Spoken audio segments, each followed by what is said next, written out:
Bueno, vamos a continuar el día de hoy conversando acerca de la sangre, ¿no? En la clase anterior, en la pasada, vimos más o menos algunas generalidades, ¿no? ¿Se acuerdan de la pasada? Sí. No, sí. Absolutamente nada de lo que vimos en la clase pasada. No se acuerdan. ¿Se acuerdan que el título fue la sangre?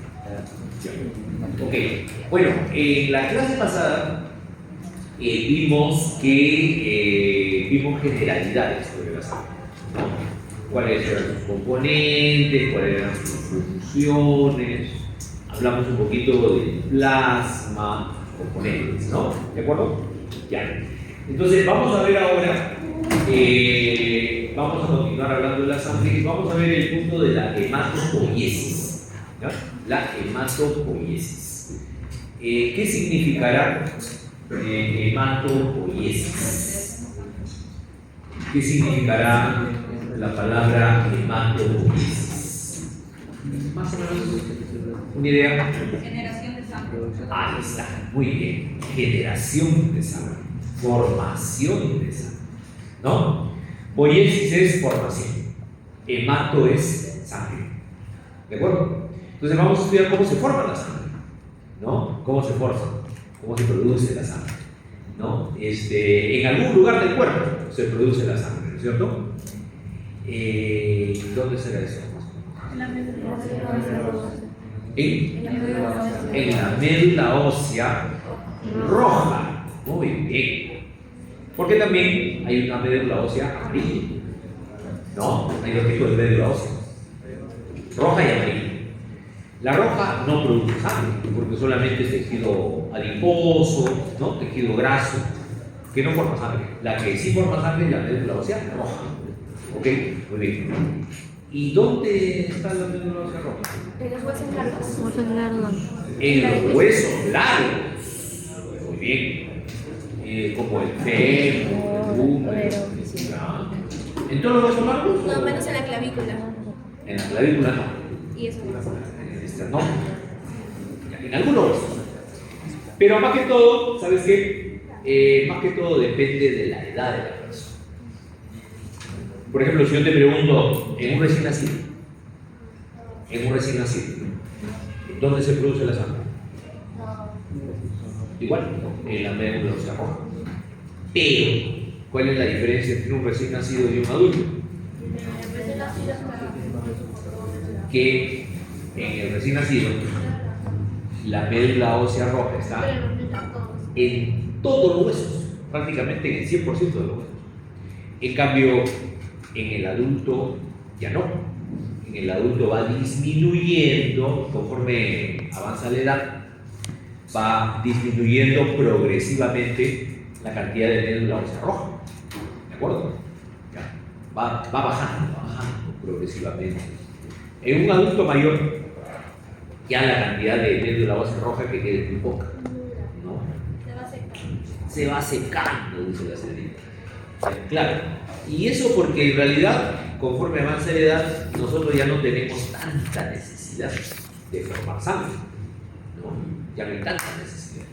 Tenemos más o menos una cantidad permanente y no hay mucha necesidad. Salvo que, por ejemplo, una persona adulta done sangre. Por ejemplo, si tú vas a donar sangre a un hospital, a un banco de sangre, te van a sacar, ya vimos las dos cosas. ¿Cuánto te sacaron? 450 mililitros. Ah, ya, muy bien, muy bien. Ya, sí se acuerdan de la clase pasada. 450 mililitros. ¿No? Pero si a ti te sacan esa cantidad bruscamente, como ocurre en una donación, te sacan en unos cuantos minutos, te sacan esa cantidad, entonces la médula ósea roja se va a activar y además también la médula ósea amarilla. Nuestra médula ósea amarilla se activa momentáneamente para reponer, si digamos el sangrado ha sido cuantioso, abundante en una hemorragia, por ejemplo, sufres un accidente, pierdes 1 litro de sangre, se activa la médula ósea amarilla. Momentáneamente comienza a reponer sangre, pero si ya nuevamente tenemos la cantidad adecuada, nuevamente ya se convierte en médula ósea amarilla. ¿De acuerdo? ¿Ok? Ahora, antes del nacimiento, por ejemplo, cuando somos embriones o cuando somos fetos, la sangre también se producirá en la médula ósea roja. No, se produce en el saco vitelino. Ya, muy bien. Claro, porque el embrión, por ejemplo, no tiene huesos, no tiene huesos, entonces no hay médula ósea. Entonces, la sangre se tiene que elaborar en otro lugar, ¿no? Inicialmente es en el saco vitelino, ¿ya? Luego, cuando somos fetos, la sangre ya no hay saco vitelino en el feto, ya se comienza a transformar en otros tejidos. Y la sangre en la etapa fetal se va a producir ¿dónde? En el hígado. ¿Ok? En el vaso también en pequeña cantidad. ¿De acuerdo? Y luego ya la cantidad de sangre que se produce en el hígado conforme avanza la gestación va disminuyendo, ¿no? Va disminuyendo y comienza a aparecer en la producción de la médula ósea. Comienza a aparecer en la médula ósea. ¿De acuerdo? Esa es la etapa mieloide. O sea, hay 3 etapas en la producción de la sangre: la etapa mesoblástica, la etapa hepática y la etapa mieloide. La etapa mesoblástica es cuando se produce en el embrión, en el saco vitelino. La etapa hepática cuando se produce en el hígado. Y la etapa mieloide cuando se produce ya en la médula ósea, propiamente. ¿De acuerdo? Al momento de nacer, ya la producción en el hígado ya desaparece totalmente y solamente hay producción en la médula ósea, en la médula roja. ¿De acuerdo? Ya. Que, como lo repito, el recién nacido está en todito los huesos. En todito los huesos. Y de ahí poco a poco va disminuyendo. ¿Ya? Cuando hablamos de hematopoiesis, nos vamos a referir a la formación de glóbulos rojos, glóbulos blancos, plaquetas o de todos ellos. De todo. ¿A qué nos referimos? De todo. A todos. Porque me dice hematopoiesis, ¿no? Perdón, sí.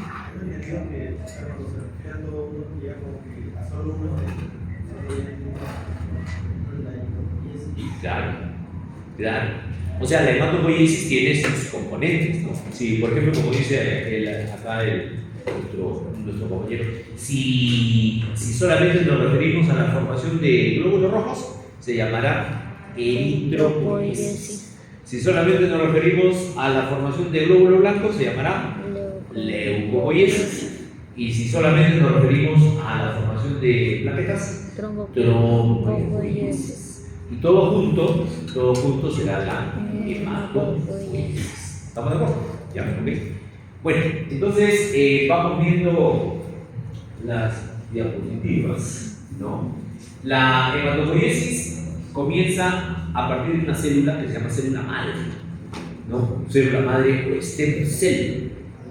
Stem cell en inglés significa célula tronco, o sea, célula, la que da origen a todo, es la célula madre o célula totipotencial, porque tiene la capacidad de transformarse en cualquier tipo de célula, tiene esa capacidad, puede transformarse en una célula epitelial, en una célula muscular, en una célula nerviosa, en cualquier tipo de célula. ¿Ok? Totipotencial. Esta célula madre hematopoyética se divide a su vez o da origen a diversos acabó la pila, da origen a dos tipos de células, la célula madre mieloide y la célula madre linfoide. ¿De acuerdo? La célula madre mieloide va a ser aquella que da origen a elementos que se originan y maduran en la médula ósea. En cambio, la célula madre linfoide va a dar origen a elementos que se originan en la médula ósea, pero que no maduran en la médula ósea, sino en los tejidos linfoides. Por ejemplo, en el timo, en el vaso. ¿De acuerdo? ¿Ya? ¿Cuáles son las células que derivan de la línea mieloide? Que vemos las plaquetas, los glóbulos rojos y los glóbulos blancos también con leucocitos, pero solamente los que son granulocitos, basófilo, neutrófilo, eosinófilo y el monocito. Entonces esos son elementos mieloides. Y los que derivan de la célula madre linfoide son exclusivamente los linfocitos. ¿Ya? Y mencionan acá tres tipos de linfocitos: el linfocito NK, o natural killer, el linfocito T, el linfocito B. ¿De acuerdo? ¿Ya? La formación de todos estos elementos entonces es la hematopoiesis. ¿Ok? Pero en realidad, ¿a qué se llama célula madre? Célula madre se llama a toda célula que se divide y da origen a células hijas. ¿No? ¿Estamos de acuerdo? ¿Ya? Esta división, ¿cómo se llama? Te han llevado biología. Puede ser una mitosis, ¿no? O también podría ser una meiosis. Claro. No, la diferencia está que en una mitosis, ¿cuál es la diferencia entre mitosis y meiosis?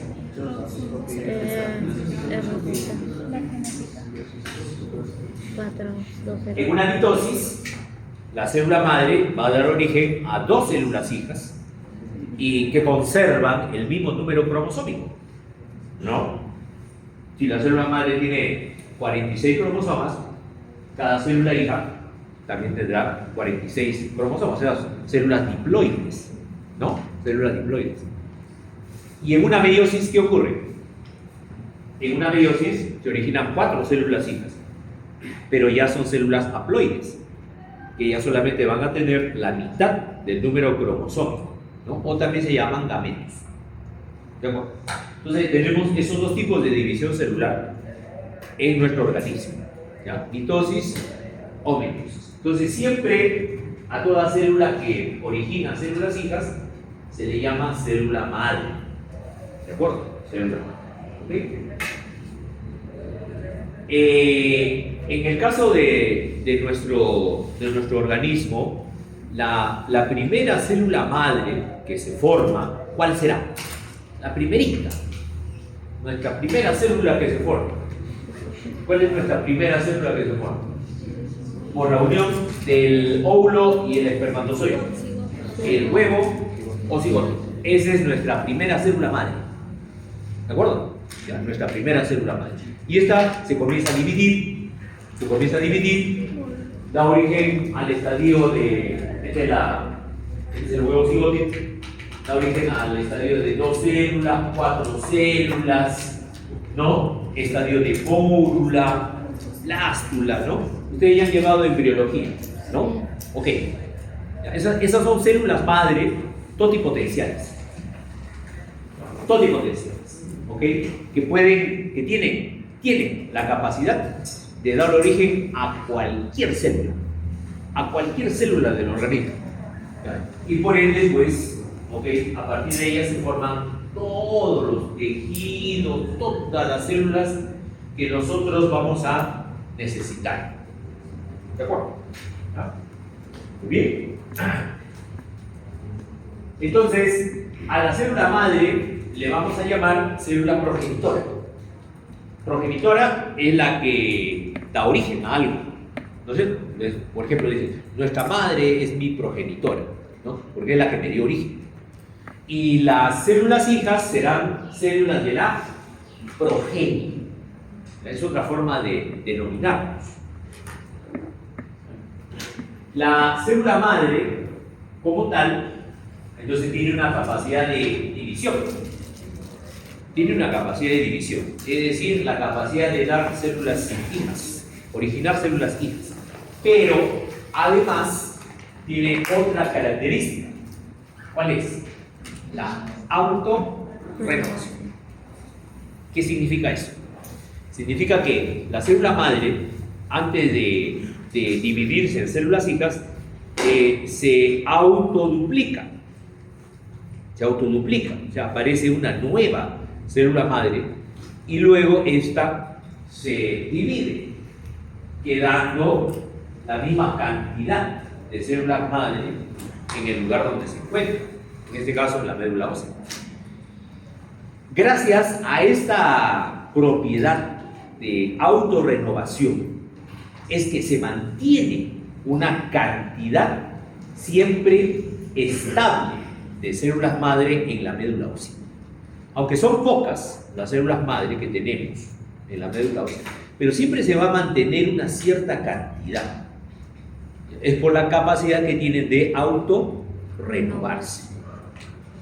¿De acuerdo? Porque si no tuvieran esa capacidad, entonces se comenzarían a dividir las células madre y desaparecerían en un momento determinado. Se consumirían, así como los óvulos en la mujer. ¿No es cierto? Los óvulos en la mujer, ustedes saben que los ovarios nacen con una cierta cantidad de óvulos inmaduros, ¿no? Y poco a poco, cada vez se van desarrollando unos cuantos, pero como no se pueden autorrenovar, se van consumiendo hasta que a cierta edad ya se acabaron todo. Se acabó, ya no hay más óvulos, ¿no? Y viene la menopausia en la mujer, ¿sí o no? Entonces, si fuera así, se nos acabarían las células madre en algún momento, pero no es así. La célula madre tiene esa capacidad de autorrenovación, por lo cual siempre mantiene una cierta cantidad, ¿no? Entonces te dicen, o sea que yo todavía tengo células madre, ¿o no? ¿Tenemos ahorita células madre o no en la médula ósea? Por ejemplo, ¿hay o no hay? Sí. Claro, hay. Claro, es una pequeña cantidad, pero existe. Y en eso se basa, jóvenes, el fundamento para hacer el trasplante de médula ósea. cuando se hace un trasplante de médula ósea, ¿qué cosa es lo que se le saca al donante? Porque en todo trasplante siempre hay un donante y hay un receptor. ¿No es así? ¿De acuerdo? Por ejemplo, si en un trasplante renal al donante le sacan su riñón y ese riñón se lo ponen al receptor, ¿no es cierto? En un trasplante de médula ósea, ¿qué cosa le sacan al donante? Células madre. Claro, teóricamente le tienen que sacar médula ósea, ¿no es cierto? Médula ósea. Pero de la médula ósea no van a sacar todas las células, solamente sacan células madre. Sacan células madre de la médula ósea y esas células madre de la médula ósea se la ponen al receptor. En eso consiste el trasplante de médula ósea. ¿De acuerdo? Claro, lógicamente extraer células madre es un proceso complejo, no es tan fácil, porque como son tan escasas en la médula, existe una tecnología muy avanzada que permite que cuando tú le conectas, mediante un catéter le conectas al donante, la sangre sale y va hacia una máquina de aféresis, ¿no? Esta máquina de aféresis se programa de tal manera que selecciona solamente las células madre. Tú la puedes programar a esta máquina para que, por ejemplo, extraiga solamente, por decir, glóbulos rojos. No, solamente quiero que saques glóbulos rojos. Ya. O la puedes programar para que saque solamente plaquetas. Por ejemplo, cuando alguien quiere donar plaquetas, que es un tipo de donación especial, también se le saca solo plaquetas, sin necesidad de sacarle glóbulos rojos, glóbulos blancos. Okay. Igual, en un trasplante de médula se le saca al donante, previas pruebas de compatibilidad, por supuesto, se le saca solamente células madre. Pero como son tan escasas las células madre, entonces este procedimiento de aféresis demora 3-4 horas, más o menos, demora la recolección de las células madre. ¿Ya? Y sacan una pequeña cantidad, la congelan a menos 70 grados y luego ya en otra fecha programada se la van a infundir al receptor. ¿De acuerdo? ¿Ya?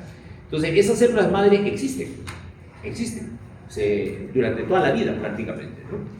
Ahora, en mayor cantidad, si queremos algún tejido donde haya pues una cantidad muy grande de células madre, eso es en el cordón umbilical, ¿no? Cuando nacemos nos cortan el cordón umbilical y muchas veces ese cordón se elimina, ¿no?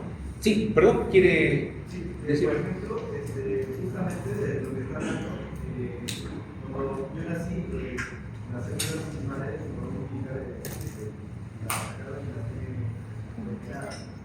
Y quería preguntarle más o menos qué uso podría tener eso. Claro, eso estuvo de moda un tiempo, ¿no? Estuvo de moda un tiempo que a todo recién nacido, en vez que botes el cordón umbilical, porque generalmente el cordón umbilical y la placenta se botan. Entonces dijeron, no, ¿cómo vamos a botar eso si eso es rico en células madre? ¿No? Entonces se criopreserva. Hay personas que criopreservan su cordón umbilical, ¿no? Porque eso es rico en células madre. De tal manera que en algún momento en el futuro, por ejemplo, vamos a suponer que esta persona tenga un problema tipo una leucemia, un linfoma, algún tipo de, por ejemplo, una neoplasia de ese tipo de la sangre. Entonces ya no va a necesitar de que el trasplante de médula ósea sea de otra persona. ¿De acuerdo? Porque en un trasplante de médula ósea te queman tu médula ósea y te ponen la célula madre de otra persona. Pero siempre ahí hay el problema de compatibilidad. Encontrar a una persona compatible es complicado, no es tan fácil. Muchas veces hay personas que necesitan un trasplante de médula ósea, pero no encuentran un donante compatible. Porque pueden tener muchas personas, pueden querer donarte su médula, pero el tema es que tiene que ser una persona compatible. ¿De acuerdo? Ya, si es tu amigo, tu primo, está bien, pero de repente no es compatible. No es compatible. La mayor compatibilidad se puede dar entre hermanos. Entre hermanos. Si son mellizos o gemelos, más compatibilidad, ¿no? Pero a veces de repente pues, no tienes hermanos, ¿no? O pensamos en otro tipo de familia, padre, madre, primo, y es un poco más lejano. Entonces, a veces no hay compatibilidad. Entonces, ¿qué mejor que en este caso, por ejemplo, si tú tuvieras tu cordón umbilical criopreservado y necesitas un trasplante de médula, entonces cogen las células madre que están criopreservadas y te lo ponen. Son tus propias células madre que la están poniendo. ¿De acuerdo? ¿Ya? Entonces, esa es una alternativa y la célula madre pues se ha aprobado, y ahí lo vamos a mencionar, se ha aprobado para diferentes patologías, no solamente para temas de enfermedades de la sangre como leucemia, linfoma, sino también se ha aprobado, por ejemplo, en infarto, en pacientes que han tenido un infarto, ¿no? Y ha quedado alguna zona del corazón necrosada. Entonces, si les ha infundido células madre, y esas células madre llegan hasta esa zona muerta del corazón y regeneran parcialmente, no totalmente, pero regeneran parte de ese tejido necrosado. También se ha utilizado, o se ha intentado utilizar, por ejemplo, en pacientes diabéticos. En pacientes diabéticos se ha infundido células madre de personas sanas para redirigirlas hacia el páncreas, para ver si se repueblan, por ejemplo, las células beta, que es lo que está ausente en un diabético. Entonces, se ha tratado de darle a las células madre varios usos, ¿no? Varios usos. Y bueno, eso está definitivamente en investigación, progresa, ¿no? Poco a poco se pueden ir encontrando más utilidades, ¿no? Para estas células madre. ¿Ya? ¿Estamos de acuerdo? ¿Ok? Luego, fíjate, cuando ya la célula madre pierde esa capacidad de autorrenovación, ya deja de llamarse célula madre y pasa a llamarse célula progenitora. ¿Ya? Las células progenitoras ya no tienen capacidad de autorrenovación, solamente tienen capacidad de división, ¿no? De proliferación. Y cuando ya pierden también esa capacidad de proliferación, se transforman en células de la progenie. Las células de la progenie ya son células altamente especializadas,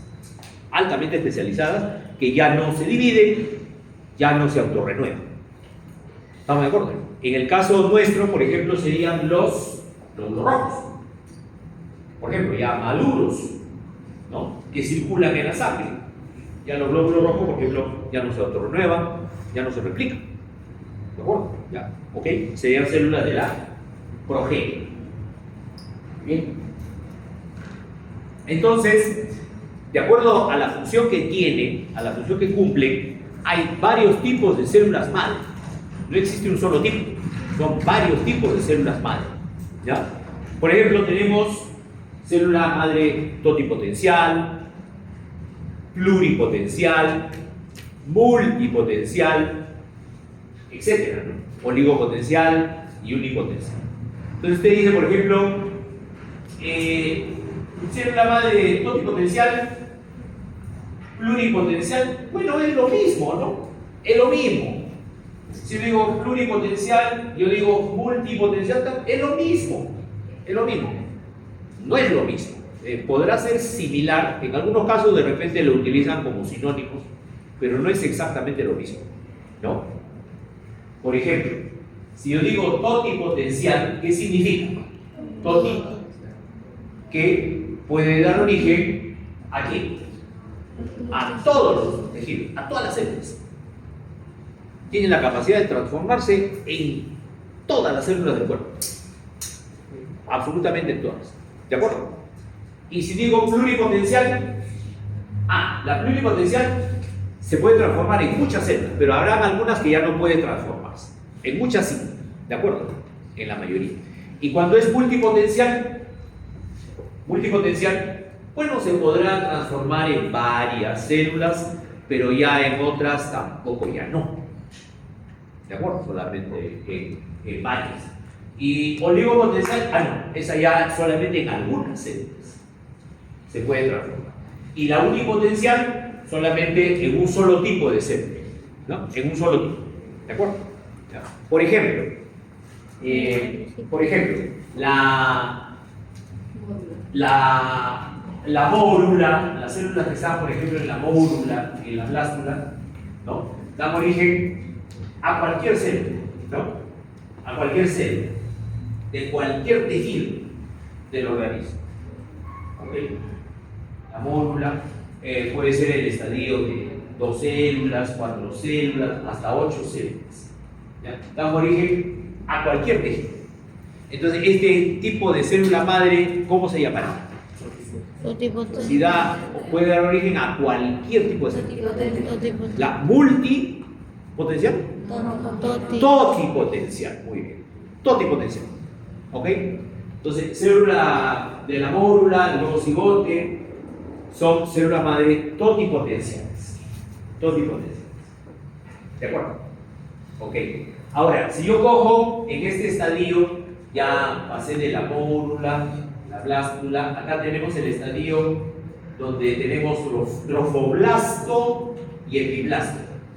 Por ejemplo, si yo saco una célula acá del trofoblasto, esta también es una célula madre, ¿no? Pero ya esta célula del trofoblasto solamente dará origen a los anexos embrionarios. Por ejemplo, el corio, el amnios, el saco vitelino, nada más. En cambio, si yo saco una célula madre de acá, del epiblasto, esta dará origen a células, por ejemplo, del aparato digestivo, del aparato respiratorio, etc.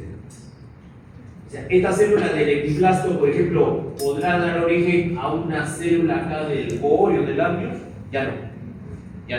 Entonces, estas células del trofoblasto, del epiblasto, son células madre, ¿de qué tipo? ¿De qué tipo? Pluripotenciales. Ya pueden dar origen a varios tejidos, pero ya no a todos. ¿De acuerdo? Luego se forman en el embrión las 3 hojas embrionarias, que ustedes las conocen perfectamente, ¿no? ¿Cuáles son? Endodermo, mesodermo y ectodermo. ¿Ya? Estas células también son células madre.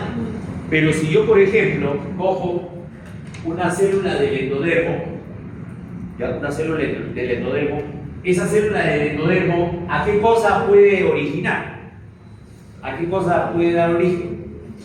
A células, por ejemplo, del pulmón, de la glándula tiroides, del páncreas y una que otra más, nada más, ¿de acuerdo? Si yo cojo una célula del mesodermo, ¿a qué cosa dará origen? A células del corazón, ¿no? Del músculo esquelético, de los túbulos renales, a los glóbulos rojos de la sangre, músculo liso, ¿de acuerdo? Y si cojo una célula del ectodermo, ¿a qué cosa da origen? A células de la piel,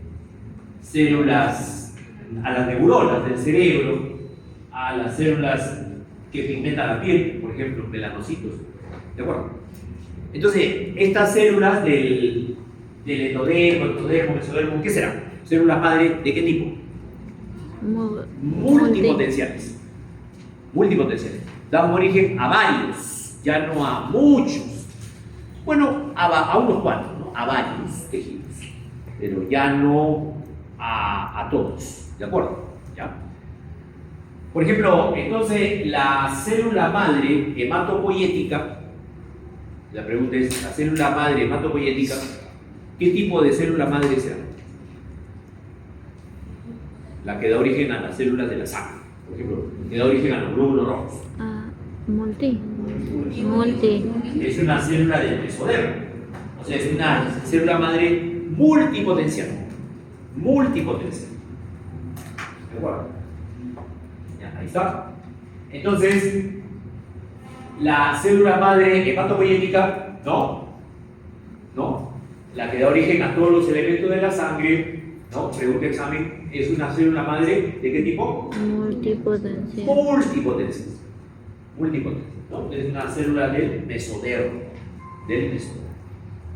¿Ok? Ahí está. El mesodermo da origen a células de la sangre. Células de la sangre. Bueno, ya vimos antes, ¿no? Que la célula madre de la sangre, hematopoyética, puede ser a su vez mieloide o linfoide. Ya, entonces, la stem cell, la célula troncal, digamos, es una célula multipotencial. La célula madre hematopoyética, estamos hablando de la hematopoyética. ¿Ok? ¿Tiene capacidad de autorrenovación? Claro, por ser célula madre. Pero cuando ya da origen a la célula progenitora o transitoria, pierde esa capacidad. Pierde la capacidad de autorrenovación, solamente mantiene su capacidad de división. Eso sí lo mantiene. Y cuando se transforma en una célula precursora, o célula encomendada también se llama, la célula precursora ya pierde capacidad de autorrenovación y también pierde capacidad de división. También pierde capacidad de división. Lo que sí va a mantener es su propiedad de diferenciación. Diferenciación. ¿Qué significa eso? Que se va a ir transformando. O sea, ya no se va a autorrenovar, ya no se va a dividir, solamente se va a transformar. Solamente se va a ir transformando en una célula cada vez más especializada. Eso se llama diferenciación. ¿De acuerdo? Ahora lo vamos a ver más claramente con el ejemplo que vamos a ver. Y producto de esta diferenciación, mira, esta célula se transforma en otra célula totalmente distinta, que ya su tamaño, sus características, su contenido, ya está adaptado a la función que va a cumplir. Está adaptado a la función que va a cumplir, ¿no? Por ejemplo, en el caso de la sangre, los glóbulos rojos, ¿qué función tienen?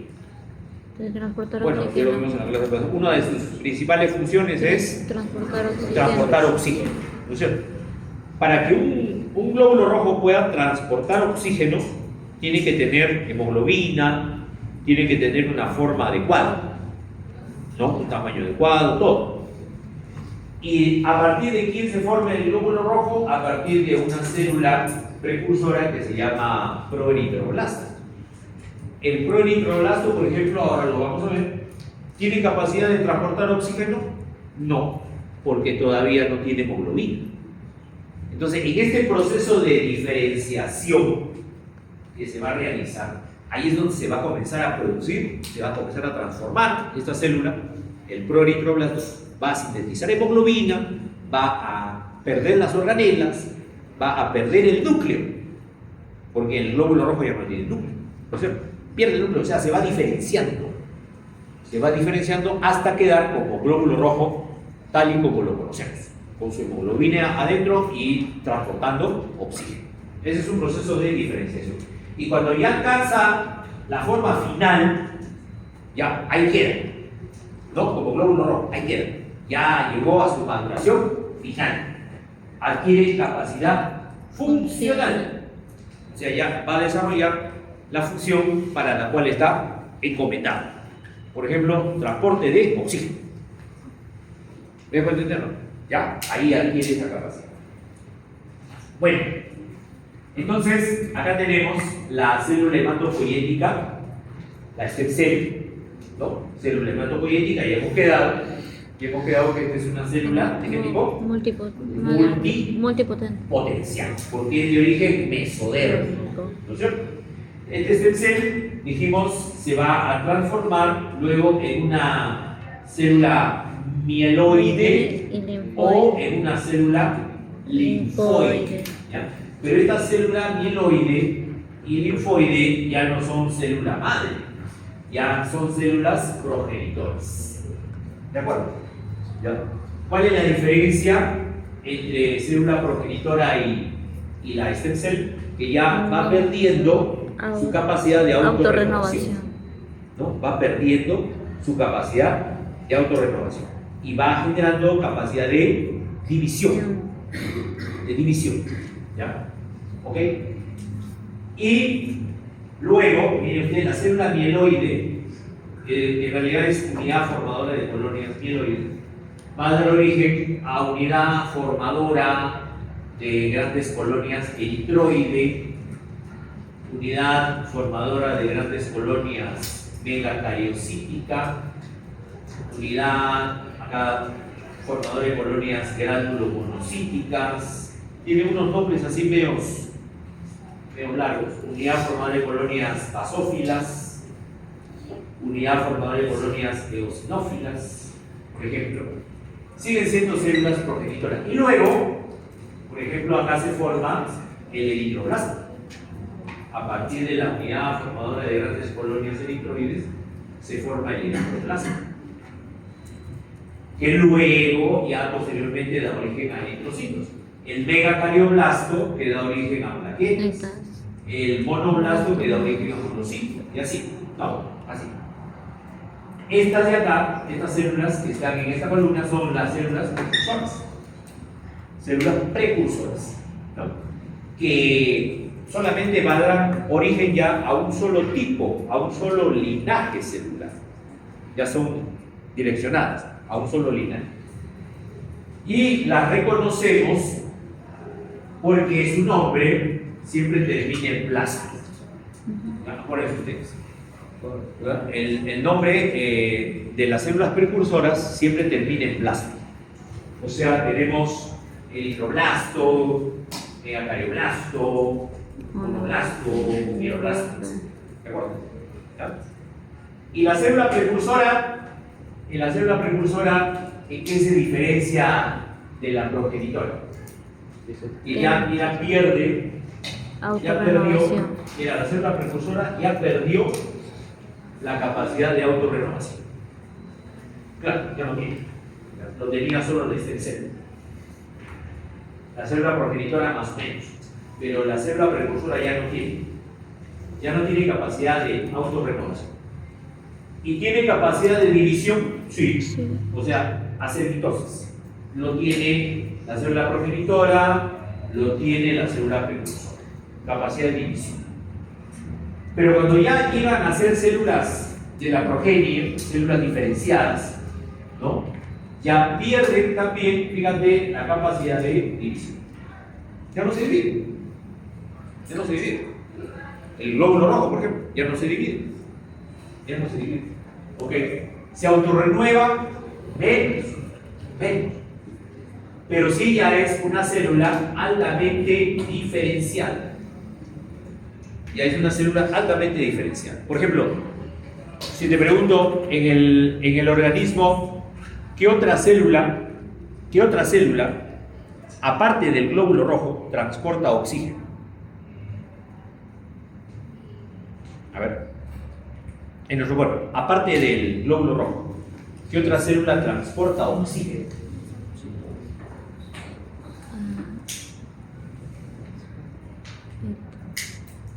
Ninguna más. Es la única. La única célula, claro. La única célula que transporta oxígeno es el glóbulo rojo. Es una célula entonces altamente especializada, altamente diferenciada. Nadie más cumple esa función. ¿De acuerdo? Es por eso que ya pierde también su capacidad de diferenciación, de reproducción, ¿no? Son células altamente especializadas. ¿Ya? Muy bien. Bueno, este es lo mismo. ¿No? Esto es lo mismo. Solamente que aquí, en este esquema, todo este esquema es del hematopoiesis. Esquema completo del hematopoiesis. Acá le hemos agregado algunos elementos estimulantes. O sea, este proceso necesita, para que se realice, necesita estímulos. Y de la intensidad de estos estímulos depende también la la velocidad con la cual se realiza. Habrá momentos, ¿no?, que necesitamos que la hematopoiesis se acelere. Otros momentos de la vida en que necesitamos que, bueno, no mucho, ya un poco menos, ¿no? Por ejemplo, ¿en qué casos se tiene que incrementar la hematopoiesis? Donación de ¿Cuándo necesitaremos que se acelere todo este proceso? ¿En qué casos? Por ejemplo, Al donar sangre. al donar sangre. Claro, muy bien. Al donar sangre, porque al donar sangre pierdo bruscamente un volumen considerable de sangre, ¿no? Entonces, ¿qué tiene que hacer la médula ósea? Dice, oye, nos han sacado un montón de sangre ahorita. Entonces, acelérate, ¿no? Acelérate. Tenemos que reponer. Aquello que se ha perdido, hay que reponerlo. Más o menos se calcula que en cada donación de sangre uno pierde de 1 gramo a 1,5 gramos de hemoglobina, aproximadamente. O sea, si tú, por ejemplo, que has donado, llegaste a la donación, antes de donar te tienen que chequear tu hemoglobina, claro, básico. Si, por ejemplo, el caballero va a donar sangre y le encuentra que tiene 12 gramos de hemoglobina, digamos, por ejemplo, ¿le darías pase para que done? Bueno, tiene 12 gramos de hemoglobina. Él dice sentirse bien.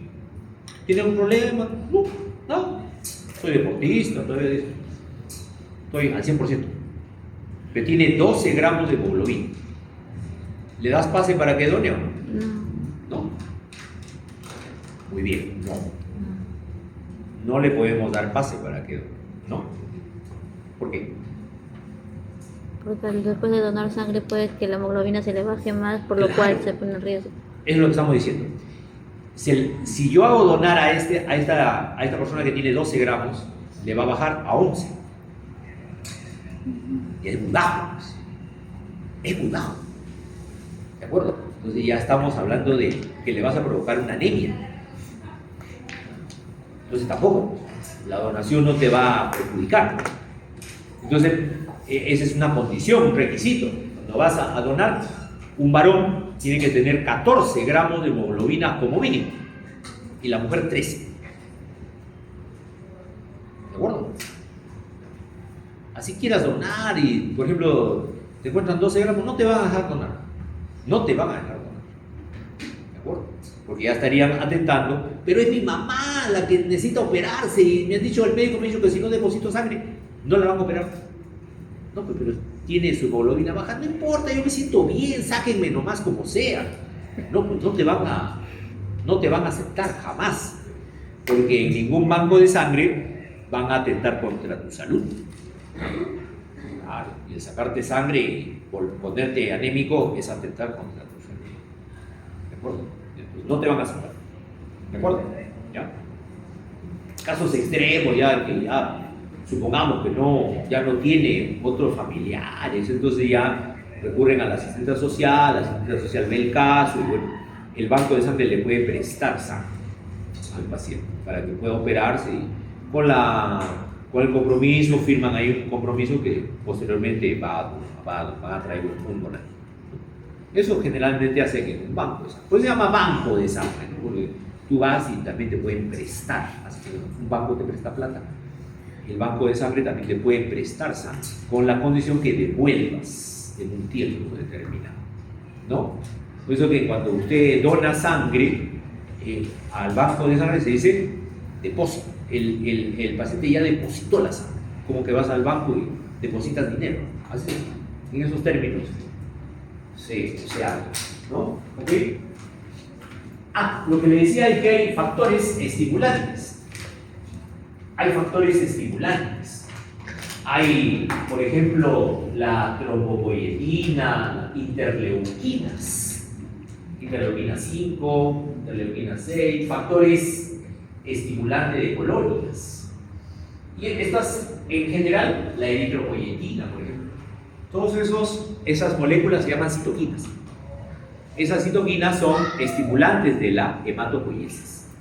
¿Ya? Estimulantes. Okay. Bueno, Continuamos hablando un poquito más de la stem cell. De la stem cell. La stem cell entonces tiene ciertas características que no lo tiene ninguna otra célula. Por ejemplo, las stem cell son células que pueden mantenerse en un estado quiescente. En un estado quiescente. ¿Qué significa esto? Que pueden mantenerse dentro del ciclo celular en el estadio G0. Pueden mantenerse ahí, en el estadio G0. ¿Ya? ¿Durante qué tiempo? En el estadio G0 pueden estar años inclusive. Y uno puede morirse y la célula madre sigue en el estadio G0, si es que no fue necesario que salga de ese estado. ¿Ya? Si no fue necesario que salga de ese estado. ¿Ok? Ustedes ya han llevado, me dijo, biología, ¿no? Ya llevaron. Sí. ¿No? Entonces, en biología les han hablado pues del ciclo celular, ¿no? Sí. ¿No? Sí. ¿Verdad? El ciclo celular tiene pues el estadio G1, el estadio S de la síntesis del ADN, el estadio G2, el estadio M, que es donde se hace la mitosis. Bueno, pero hay un estadio G0. Hay un estadio G0, que es cuando una célula se sale del ciclo celular. Se sale del ciclo celular, ¿no? Para mantenerse, digamos, en un estado quiescente. En un estado quiescente. ¿Qué significa eso? Que se encuentra en un estado Quieto. latente. Ahí, ¿no? Ahí está al pendiente, pues, que algo ocurra para activarse. Pero está, por decir ahí, tranquilita, inactiva, ¿no? Es un estado quiescente. ¿Ya? ¿Ok? Ejemplo típico de una célula en estado quiescente son, por ejemplo, las células del hígado. Las células del hígado, ¿no? Los hepatocitos. Por ejemplo, las células del hígado están ahí, en un estado quiescente, y de repente, si tú nunca tienes ningún problema en el hígado, te mueres y seguirán ahí en estado quiescente. Pero ¿qué ocurre, por ejemplo, si una persona, por ejemplo, sufre un traumatismo, digamos, un accidente de tránsito, wow, y se produce una ruptura del hígado, te tienen que operar de emergencia, y debido a la hemorragia, te tienen que sacar una parte del hígado? Eso ocurre a veces, ¿no? Por accidentes de tránsito que se acompañan de traumas abdominales, ¿no? Se golpearon con fierro o algo, entonces se rompe el hígado, se parte el hígado, hay una hemorragia de dentro. Entonces al cirujano no le queda otra cosa que sacar una parte del hígado, ¿de acuerdo? ¿Okay? Para salvar la vida al paciente. Entonces, ¿qué pasa con ese hígado? Le sacaste un pedazo. Entonces las células del hígado se dan cuenta y dicen, uy, o sea que nos han sacado un pedazo, ¿no? Nos han sacado un pedazo. Entonces, ¿qué hacemos? Hay que salir de nuestro estado quiescente, ¿no? Y comenzar a reproducir para tratar de regenerar en algo, ¿no? Regenerar en algo esa parte que nos han sacado. Entonces, en ese caso, ahí está el estímulo para que la célula salga de ese estado quiescente. Sale del estado quiescente y comienza a querer regenerar, ¿de acuerdo? Hasta que lo logre. Pero hay otras células que no. Hay otras células que no tienen esa capacidad. Por ejemplo, las neuronas o las células musculares. No tienen esa capacidad. Qué bueno fuera. Claro, qué bueno fuera que la neurona pudiera estar en estado quiescente, cosa que cuando le saca un pedazo del cerebro se regenere. Pero las neuronas no tienen esa capacidad. Las células musculares tampoco. ¿Estamos de acuerdo? ¿Ya? ¿Ok?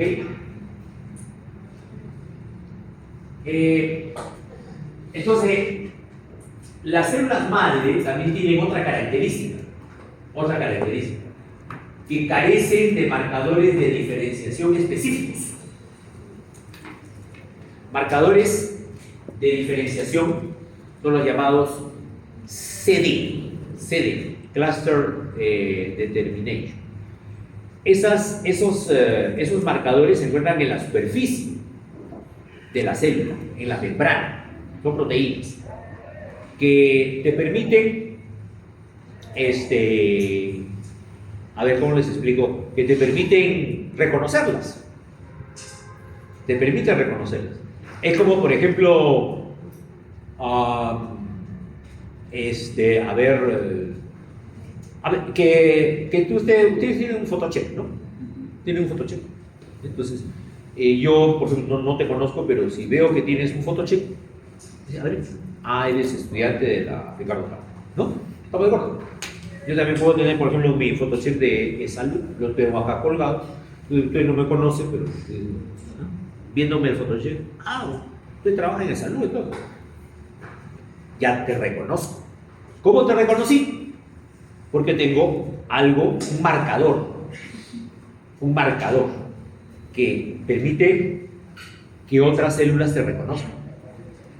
Así, nuestras células también tienen marcadores. Por ejemplo,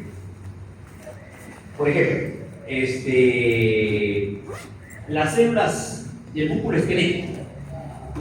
Las células del músculo esquelético todas tienen miogenina. La miogenina. Ese marcador solamente lo tienen las células musculares esqueléticas.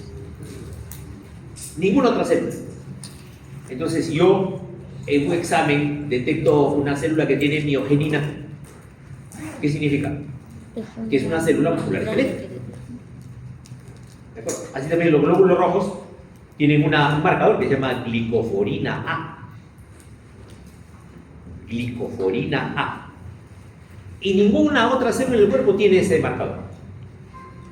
Ese es su photocheck, por decir, del glóbulo rojo. La glicoforina A. Entonces, ¿te ves? Glicoforina A. Entonces tú eres un glóbulo rojo. ¿De acuerdo? ¿Ya? Entonces, aplicando ese criterio, ¿cómo reconocemos a la célula madre? A ver, si es la célula madre, ¿cómo reconocemos que es célula madre? ¿Tendrá algún photocheck? Algo. Escucha, la célula madre tiene como 50 photochecks. Entonces, ni hablar, o sea, no te puedo reconocer. O sea, eso significa, ¿ves? Mira cuántos marcadores tiene la célula madre.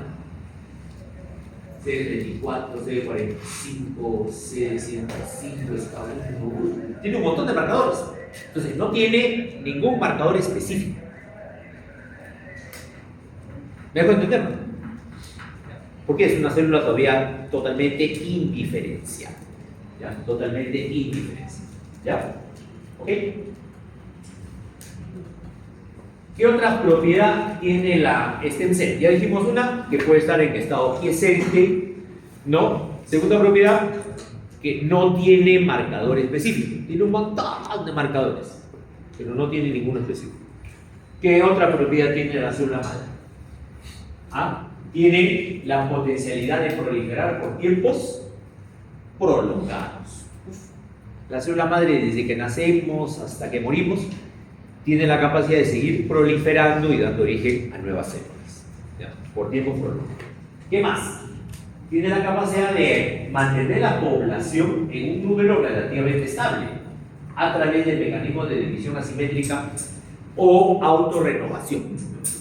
O sea, mantiene, a pesar que da origen a otras células, pero su población de célula madre siempre se mantiene a lo largo del tiempo.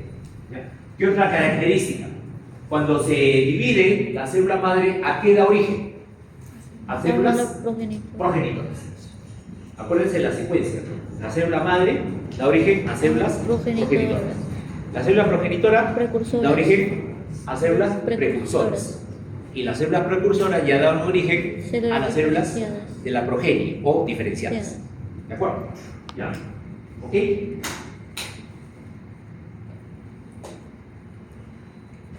Ya, entonces tiene capacidad de autorrenovación, pues es la célula madre hematopoyética.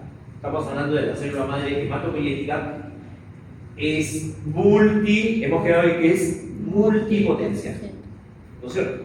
Es multipotencial. Tiene una movilidad muy escasa. Y mira, hay una, en la médula ósea, hay una célula madre por cada 10.000 células. Por cada 10.000 células. Esa es la proporción. Tiene la propiedad de estar en un estado quiescente, gran potencial de proliferación y tiene abundantes receptores para citoquinas y proteínas de adhesión, ¿no? Ya habíamos explicado el estadio G0, ¿no?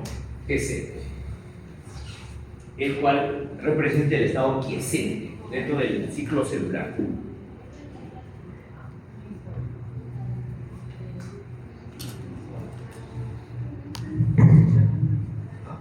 Reaccionó. Bueno, para que la célula madre cumpla sus funciones necesita siempre un factor estimulante. No, la célula madre de por sí no va a diferenciarse, no va a transformarse en algo si no recibe un factor estimulante, ¿no? ¿Ok? Para todas las funciones que puede realizar. Supervivencia, para la proliferación, para su diferenciación, para la inducción de la maduración o para la estimulación funcional, para cualquiera. Siempre requiere un factor estimulante. Bueno, esto es lo mismo de la hematopoiesis, incluyendo las citoquinas que estimulan cada una de las etapas de la hematopoiesis. Hay factores estimulantes de la hematopoiesis y también hay factores inhibidores, ¿no? Factores estimulantes, por ejemplo, que actúan en la parte inicial de la hematopoiesis. Por ejemplo, acá, ¿no? Acá, en la parte inicial, cuando recién destencen la interleuquina 1, interleuquina 3, interleuquina 6, actúan en la parte inicial. Hay otros que actúan en la parte final. Por ejemplo, refiriéndonos al glóbulo rojo, la eritropoyetina. La eritropoyetina es un estimulante, pero ya de la etapa final. ¿De acuerdo? Entonces, a eso se refiere este cuadro, ¿no? Factores que estimulan la hematopoiesis al inicio. Interleuquina 3, interleuquina 6, 11, etc. Estimulan a la esencia. Después, acción intermedia, que estimulan a la célula progenitora. Interleuquina 3, factores estimulantes de colonias. Y acción tardía, ya en la parte final de la hematopoiesis, ¿no? Que actúa ya sobre la célula precursora. Por ejemplo, tenemos la trombopoietina, la eritropoietina, etc. O sea, estas citoquinas actúan en diferentes etapas de la hematopoiesis. Y así como hay factores estimulantes, también hay factores inhibidores que frenan la hematopoiesis, ¿no? Porque tampoco se puede estimular, pero si ya les dije, una pérdida de sangre, se estimula la hematopoiesis hasta recuperar la cantidad de hemoglobina, de glóbulos rojos que debo tener. Y ahí se frena. Porque tampoco no vamos a pretender que se forme más de lo que se debe tener. Porque si la hematopoiesis no tuviera un freno, entonces simplemente se seguiría produciendo más glóbulos rojos y más hemoglobina. Pucha que nuestra hemoglobina seguiría subiendo, 12, 13, 14, 15, 16, 17, 18. Nos iríamos hacia la policitemia. Entonces, hay un freno. Cuando ya tenemos una cantidad adecuada, entran a tallar los factores inhibidores, ¿no? Por ejemplo, el factor de necrosis tumoral, la proteína inflamatoria del macrófago, el interferón gamma, etc. ¿Ya? Bueno, les dije que en el recién nacido, ¿no? Habíamos hablado ya, ¿no? Del recién nacido, la médula ósea roja se encuentra en todos los huesos, ¿no? En todos los huesos, tanto en el hueso esponjoso como en el hueso cortical, hueso, ¿no? Hueso trabecular, ¿no? En todo el hueso. Y hasta los 5 o 6 años. A partir de los 5 o 6 años de edad, ¿qué va a ocurrir? ¿Qué va a ocurrir? Ya, la médula ósea roja se va a comenzar a transformar en ¿qué? Amarilla. En médula ósea amarilla. Poco a poco. Poco a poco. ¿De acuerdo? Ya. Muy bien. De tal manera que en el adulto, fíjate tú, ¿no? En el adulto, acá, la zona que está en amarillo, la parte de los huesos que ya tiene médula ósea amarilla, y la parte roja, donde todavía hay médula ósea roja, ¿no es cierto? En un adulto. Entonces la pregunta es, ¿en qué huesos nosotros todavía tenemos médula ósea roja? ¿Ah? ¿En qué huesos? Bueno, acá, mira, en la pelvis, ¿no? ¿Dónde más? Vértebras. Vértebras, muy bien, ¿qué más? En el cráneo. En el cráneo, muy bien, la mandíbula, ¿no? La mandíbula, ¿qué más? El esternón. Acá en el esternón, mira, en las costillas también un poquito, la parte de afuera de las costillas, ¿no? ¿Qué más? El húmero. Ah, en el húmero, La escápula. en las escápulas, un poquito, ¿no? En las escápulas, módulas, clavículas, en el fémur también, en la parte proximal del fémur, ¿no? ¿Ok? Pero ¿dónde más? ¿Dónde hay más médula ósea roja en el adulto? ¿Dónde más? En los En la pelvis, muy bien. En la pelvis está el 34%. Entre la pelvis y las vértebras está más de la mitad de la médula ósea roja, ¿no? Este es en el adulto. Esto es en el adulto. ¿Ok? Entonces, ¿qué pasa, por ejemplo, si yo saco un poquito de médula ósea del esternón, digamos, acá? Saco un poquito de médula ósea, ahí está, lo veo al microscopio, tiene bastante grasa, estos son glóbulos de grasa, y digamos que esto lo veo a mayor aumento, ¿ok? Entonces, ¿qué tenemos acá? ¿Qué tenemos acá? ¿Ah? ¿Qué tenemos acá? Son células precursoras, tanto de la línea roja como de la línea blanca. Pero más tenemos precursores de la línea blanca, o sea, de los leucocitos, de los glóbulos blancos. Hay en mayor cantidad, más o menos 3 veces más que las células que dan origen a los glóbulos rojos, que son estas de aquí. Estas células de acá, esta de aquí, por ejemplo, esta de acá, ya, esos se llaman normoblastos, que son los que dan origen a los glóbulos rojos. Y los demás, este de acá, este de aquí, este de acá, por ejemplo, este de acá, este de aquí, son células precursoras de glóbulos blancos, de leucocitos. Entonces, se cumple que a nivel de la médula ósea hay 3 veces más elementos precursores de la serie blanca que de la serie roja.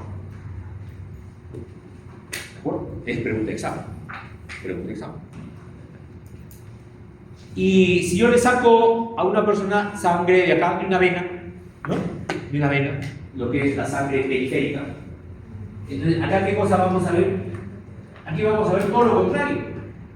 Todo lo contrario.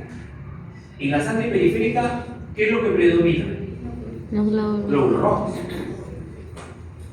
O sea, la serie roja predomina en la sangre periférica.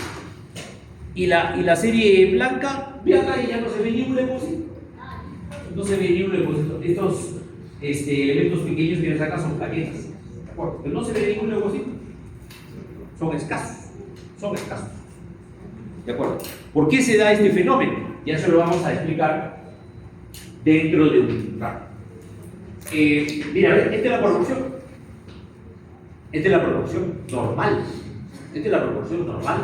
De células en la médula ósea. ¿Ve? La proporción es 3 a 1, más o menos.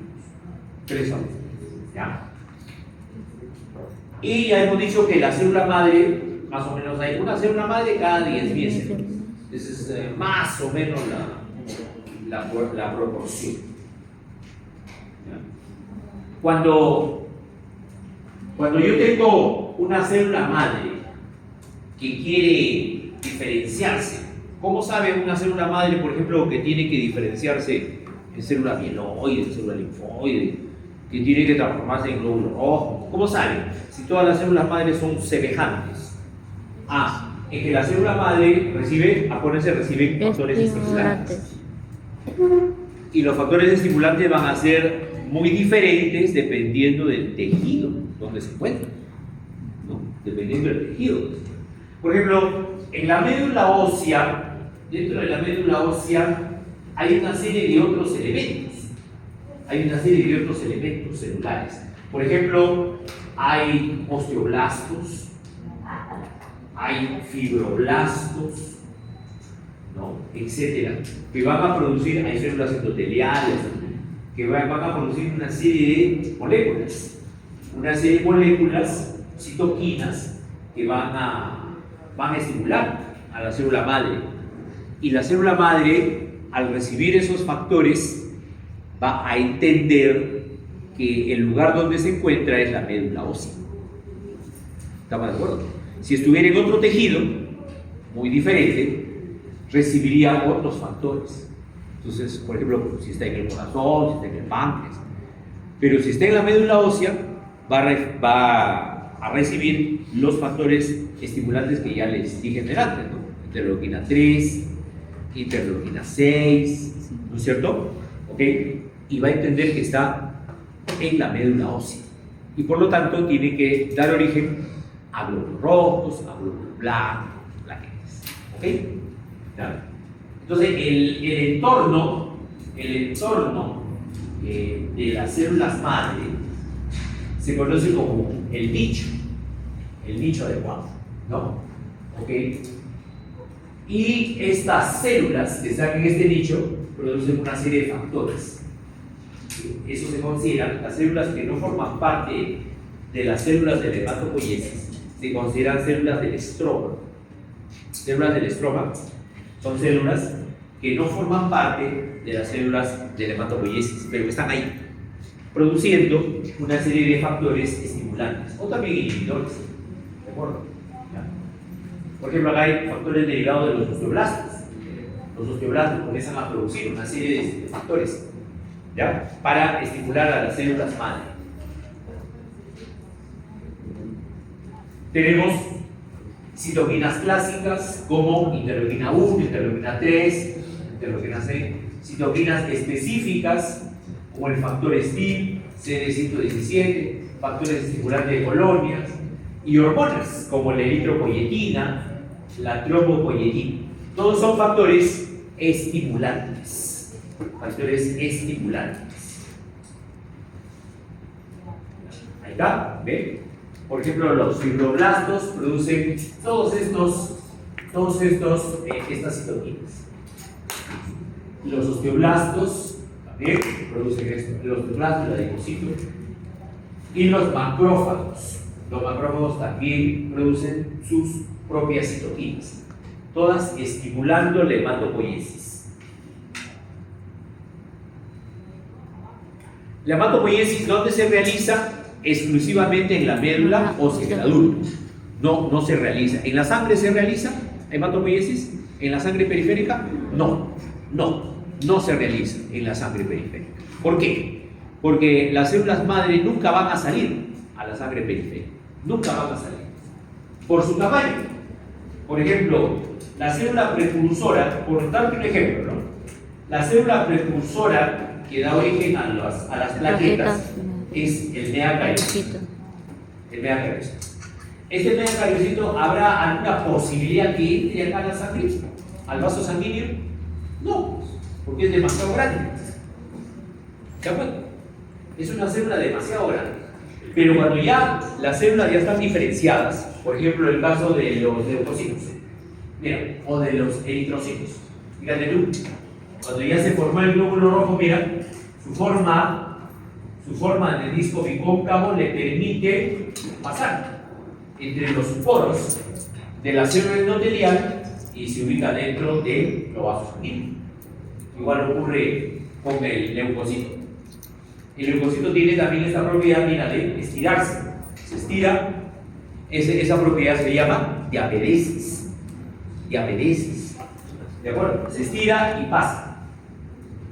Pasa por el poro de la célula endotelial y se ubica en la célula, ¿no? ¿Pero esta célula podrá hacer eso o no? No, jamás. Demasiado grande. ¿Ya? Demasiado grande. Entonces lo que hace el nerviosito emite unos pseudópodos, unas prolongaciones, ¿ves? Y estas prolongaciones, nota tú cómo se comienzan a desprender, ¿no? Cómo se comienzan a desprender. Y estos fragmentos que se desprenden, estas son las plaquetas. Estas son. ¿Ves? Por eso las plaquetas se originan a partir del megacariocito.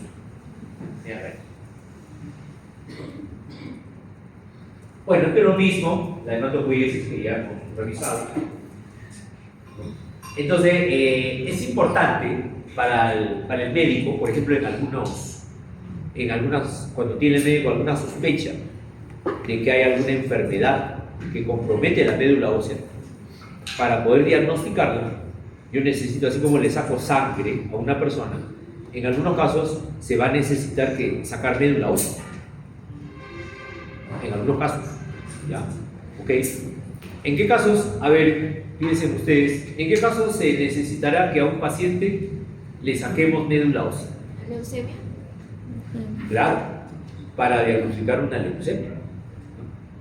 Usted dirá, pero no, es una leucemia, yo he visto de que le sacan sangre nomás de acá, le hacen una lámina y ahí ven la presencia de blastos, que es las células propias de una leucemia.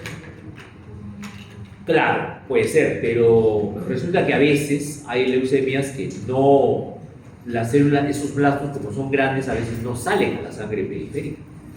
Y uno le toma una muestra de sangre, lo ve y no ve mayor cosa.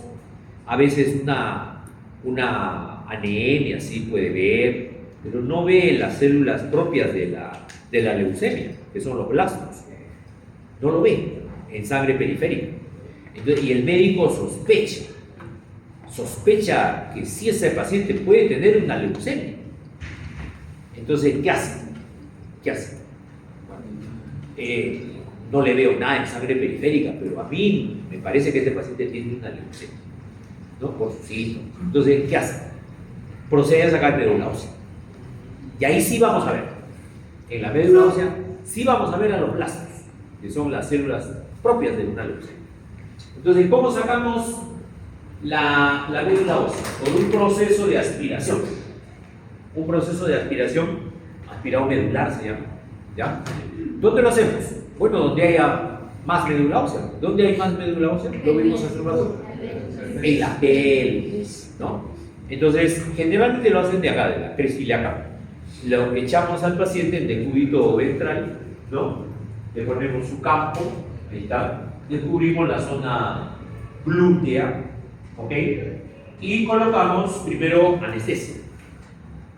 ¿Ya? Colocamos anestesia que llega hasta el periósteo, ¿ya? Hacemos piquetes, entra la anestesia, esperamos unos 5 minutos que haga efecto la anestesia y luego procedemos a introducir, ¿no? Procedemos a introducir una aguja, pero no es una aguja cualquiera, porque tiene que perforar el hueso.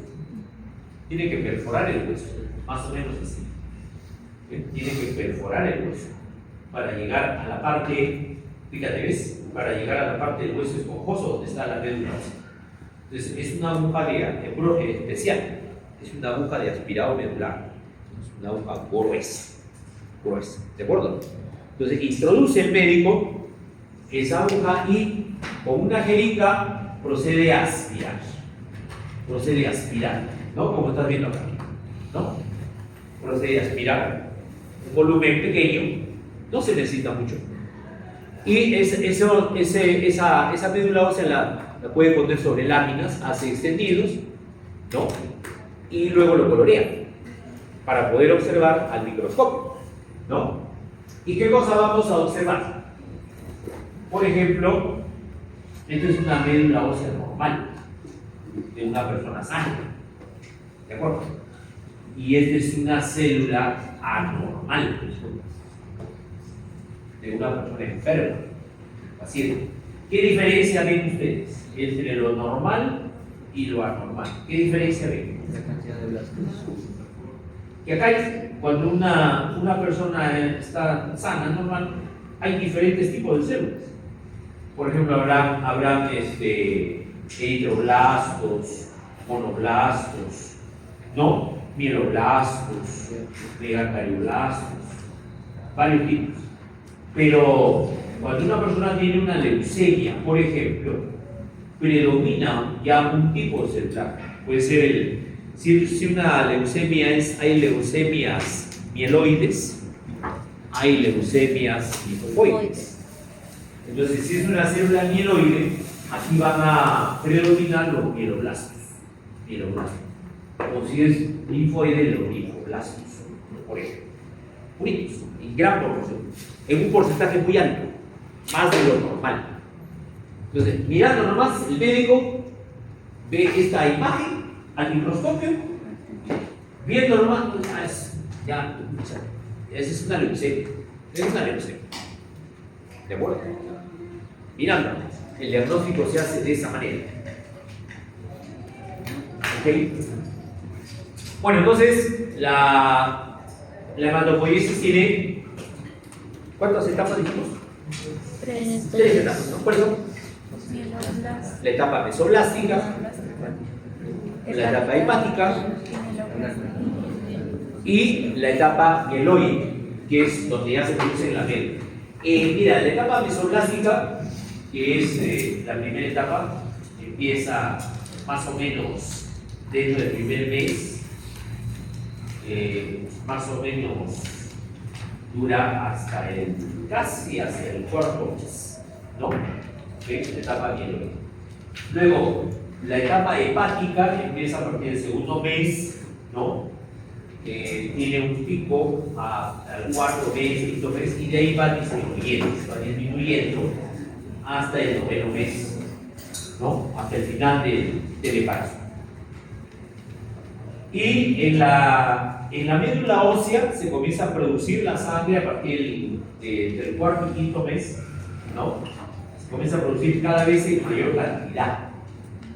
cantidad. De tal manera que al momento de nacer, ya solamente se produce sangre en la médula ósea. ¿Perdón? Se va a retirar, porque tiene laboratorio. Bueno. Entonces, vaya ese bajo. ¿Sí? Nos quedaremos acá, pues, ¿ya? Nos quedaremos acá para no perjudicar a sus compañeros que se están retirando. ¿Ya? Entonces, continuamos la próxima clase. ¿Ya?